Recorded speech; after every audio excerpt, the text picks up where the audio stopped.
Hi welcome to Bihar result dot इन।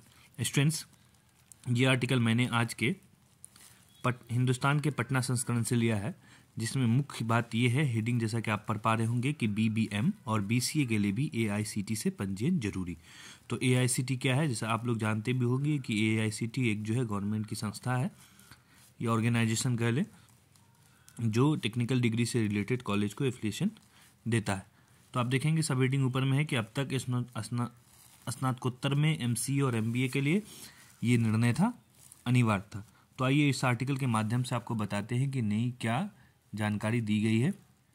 तो ये है कि अब कॉलेज और विश्वविद्यालय के अधीन बीबीए और बीसीए कोर्स के संचालन के लिए एआईसीटी यानी all India council for technical education से रजिस्ट्रेशन अनिवार्य होगा। बगैर रजिस्ट्रेशन के अब कॉलेज व विश्वविद्यालय अगले सत्र से बीसीए और बीबीएम की पढ़ाई नहीं करा सकेंगे। अब तक यह शर्त पीजी में एमसीए और एमबीए की पढ़ाई के लिए अनिवार्य था, लेकिन नए सत्र के लिए स्नातक व्यावसायिक कोर्स में भी अनिवार्य कर दी गई। इसके बगैर अब कोर्स का संचालन संभव नहीं होगा।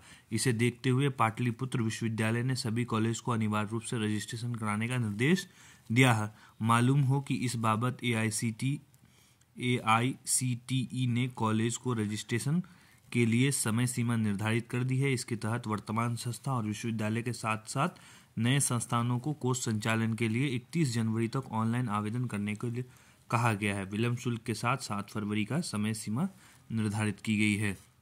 तो आप ध्यान दें कि अगर आप इन सब से जो है, जो भी यूनिवर्सिटी का नाम विशेष रूप से मेंशन किया गया है, उसमें देखेंगे कि आप पाटलिपुत्रा का है, तो जो भी अब बिहार में या ऑल इंडिया कहीं भी आप एडमिशन लेने वाले हैं तो इस बात का ध्यान रखेंगे कि उस कॉलेज को जो है एआईसीटीई का एफिलिएशन मिला हुआ है या नहीं, उसके बाद ही आप एडमिशन लें, अन्यथा आपका समय बर्बाद हो जाएगा। तो हमारी ओर से आप सभी को all the best. Thanks for watching. Stay connected to Bihar result dot net.